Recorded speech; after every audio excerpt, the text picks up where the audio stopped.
ସକାଳୁ ଉଠି ଯଦି ଆପଣମାନେ ଭାବୁଛନ୍ତି ଆଜି ସକାଳର ବ୍ରେକଫାଷ୍ଟରେ କ'ଣ ବନେଇବା, ପିଲାମାନଙ୍କ ଟିଫିନରେ କ'ଣ ଦେବା ଆଉ ଆମେ କ'ଣ ଖାଇବା, ତ ଆଜି ମୁଁ ଆପଣମାନଙ୍କ ସହିତ ବହୁତ କମ୍ ସମୟରେ ସହଜ ଉପାୟରେ ହେଇଯାଉଥିବା ଗୋଟେ ଜଳଖିଆର ରେସିପି ସେୟାର କରିବି। ଆଜିର ଏହି ରେସିପି ଆପଣମାନେ ସକାଳ ଜଳଖିଆ ହିସାବରେ ଖାଇପାରିବେ, ପିଲାମାନଙ୍କୁ ଟିଫିନ ମଧ୍ୟ ଦେଇପାରିବେ।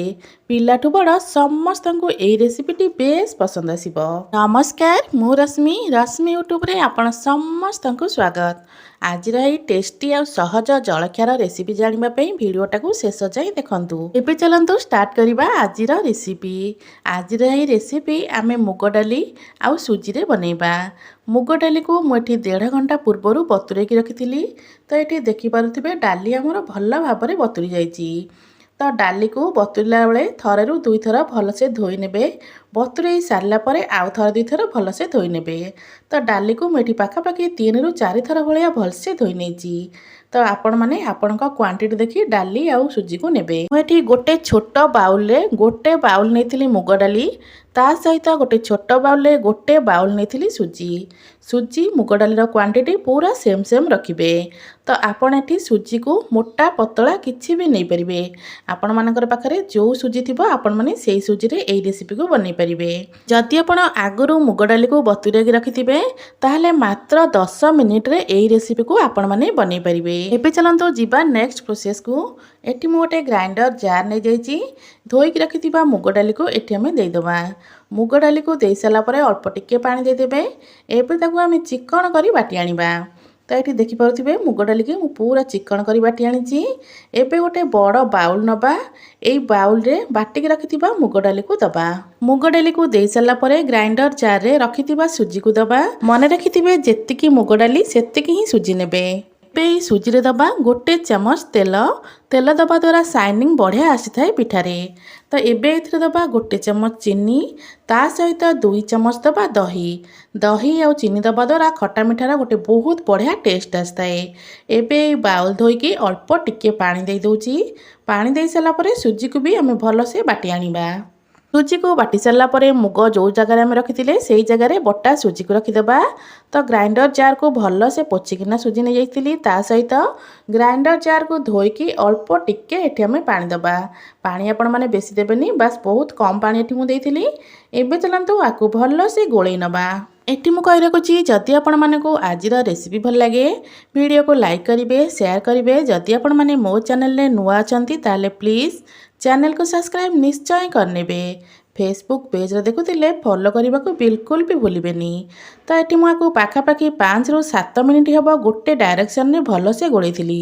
ଏମିତି ଗୋଳେଇଲେ କ'ଣ ହେବ ନା ପିଠା ବହୁତ ନରମ ବନିବ। ତ ଏଠି ବ୍ୟାଟର କନସିଷ୍ଟାନ୍ସି ଦେଖିପାରୁଥିବେ, ଏମିତି ହିଁ ରଖିବେ, ନାହିଁ ଆଠୁ ବେଶୀ ଗାଢ଼ା ନାହିଁ ଆଠୁ ବେଶୀ ପତଲା କରିବା। ତ ଏବେ ଏଥିରେ ଦେଇଦେବା ଗୋଟେ ଚାମଚ ପରିକା ଗୋଟା ଜିରା, ତା ସହିତ ସ୍ୱାଦ ଅନୁସାରେ ଲୁଣ। ଗୋଟା ଜିରା ଆଉ ଲୁଣ ଦେଇ ସାରିଲା ପରେ ଆକୁ ଆଉ ଥରେ ଆପଣମାନେ ଭଲସେ ଗୋଳେଇ ନେବେ। ସକାଳର ବ୍ୟସ୍ତତା ଭିତରେ ଯଦି ଆପଣମାନେ କ'ଣ ବନେଇବେ ଭାବୁଥିବେ ତ ଏଇ ରେସିପିଟାକୁ ଥରେ ନିହାତି ଟ୍ରାଏ କରନ୍ତୁ। ମାତ୍ର 5-10 ମିନିଟରେ ଏଇଟା ବନିଯିବ ଆଉ ଏଇଟା ଖାଇବା ପାଇଁ ସମସ୍ତେ ପସନ୍ଦ କରିବେ, ପିଲା ହୁଅନ୍ତୁ କି ବଡ଼। ତ ଏଠି ଦେଖିପାରୁଥିବେ ମୁଁ ଆକୁ ଭଲସେ ଗୋଳେଇ ନେଇଛି। ଏବେ ଚାଲନ୍ତୁ ଏଥିରେ ଦେବା ଖାଇବା ସୋଢ଼ା। ଏଠି ମୁଁ 1/2 ଚାମଚ ହେବ ଖାଇବା ସୋଢ଼ା ନେଇଥିଲି। ଆପଣମାନେ ଚାହିଁଲେ ଏଠି ଇନୋ ମଧ୍ୟ ଦେଇପାରିବେ। ତ 1/2 ଚାମଚ ଖାଇବା ସୋଢ଼ା ଦେଇ ସାରିଲା ପରେ ଆଉ ଥରେ ୟାକୁ ଗୋଳେଇ ନେବା। ଖାଇବା ସୋଢ଼ା ଦେଇ ସାରିଲା ପରେ ୟାକୁ ବେଶୀ ସମୟ ବିଲକୁଲ ବି ଗୋଳେଇବେନି। ଖାଇବା ସୋଢ଼ା ଦେଇ ସାରିଲା ପରେ ବେଶୀ ସମୟ ଗୋଳେଇଲେ ପିଠାଟା ବିଲକୁଲ ବି ଭଲ ବନିବନି। ଖାଲି ୟାକୁ ଆମେ ଟିକେ ମିଶାଇ ନେବା। ତ ଏଠି ୟାକୁ ମୁଁ ମିଶାଇ ସାରିଲା ପରେ ଏବେ ଚାଲନ୍ତୁ ଯିବା ଗ୍ୟାସ୍ ପାଖକୁ। ଗ୍ୟାସ୍ ଉପରେ ମୁଁ ଗୋଟେ ତାୱା ବସାଇ ନେଇଛି। ତାୱାକୁ ଟିକେ ଗରମ କରିନେବା। ତାୱା ଆମର ଭଲସେ ଗରମ ହେଇସାରିଲା ପରେ ଗୋଟେ ଚାମଚ ପରିକା ଦେଇଦେବା ତେଲକୁ ବ୍ରସ୍ ସାହାଯ୍ୟରେ ଚାରିଆଡ଼କୁ ଭଲସେ ସ୍ପ୍ରେଡ୍ କରିନେବା।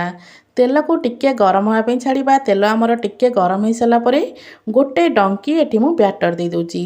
ଗୋଟେ ଡଙ୍କି ବ୍ୟାଟର ଦେଇ ସାରିଲା ପରେ ବ୍ୟାଟରକୁ ହାଲକା ଟିକେ ଆମେ ସ୍ପ୍ରେଡ୍ କରିନେବା। हाल्का टिके या स्प्रेड करेंगे, बेसी स्प्रेड करेंगे। एबे ये आम दबा गोलमरीच गुंड, उपरे अल्प गोलमरीच गुंड स्प्रेड करने। जदि आपको राग पसंद न तो आपण मैंने गोलमरीच गुंड को स्किप करेंगे। ता सहित ये मुझे अल्प लंका गुंड, ये मु काश्मीरी रेड चिली नहीं जोटा कि राग लगे किंतु कलर बहुत सुंदर आसो। ता सहित कद्दूकस कर रखि गाजर पदेदेबा। आपण मैंने ये पियाज नहीं पारे, मुझे पियाज दे नी, आपण मैंने चाहिए ऊपर अल्प पियाज दे पारे। ता सहित अल्प देदेबा कटा धनिया पत्र। देखिपे कलरटा केते सुंदर देखा। एबे आपको आम कभर करनबा। गैस फ्लेम को बिल्कुल लो रखिथे। कभर करके मात्र 1 मिनिट छाड़िबा। 1 मिनिट पर एबे चलंतु कभर काढ़िबा।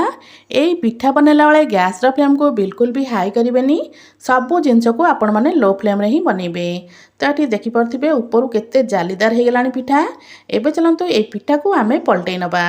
गोटे पट पिठा तो ये बढ़िया भाव में हो जाइथिबो। तो ये देखिपे पिठार कलरटा केते मस्त देखा। पिठार आर पट को एमती आम सेकी नबा। 1 मिनिट पर्यंत आपको एमती प्रेस टिके आम सेकी नबा, जहाँफल कि कलरटा पूरा सुंदर देखा। यही गोटे पिठा बनवाई मात्र 2 मिनिट ही समय लगे। गोटे पिठा बनवाई 1 मिनिट, बस आर पट को पलटई सारा आउ 1 मिनिट। पिठा को सेकिबार पाखापाखि 1 मिनिट तो हो गलानी। एबे चलंतु पिठा को आम पलटई नबा। तो ये देखिपे पिठा को पलटई सारा पिठार कलरटा केते सुंदर देखा। पिठार 2 पट ये बढ़िया भाव में सेकी गलानी। एबे चलंतु ए पिठा को आम गोटे प्लेट को काढ़ी नबा। ये मोर प्रथम पिठा पूरा रेडी। एबे चलंतु सेम प्रोसेस रे बड़का जहाँ भी आमर बैटर अच्छी आम सब पिठा बनई नबा। 1 कप सुजी और 1 कप मुग डाली रे मोर ये 5टा पिठा बनी थिला। ए पिठा खाइबा पई बहुत ही टेस्ट लागुथिला। सबु जाक पिठा ये बनिकी पूरा रेडी। देखि पारथिबे पिठाटा केते नरम बनिची आ देखिबा पई केते सुंदर लगुची। आशा करुची आपण मानको आज रेसिपी निश्चय पसंद आसीथिबो। पुणी आसीबी गोटे नुआ रेसिपी नहीं, से पर्यंत रहउची। नमस्कार, जय जगन्नाथ।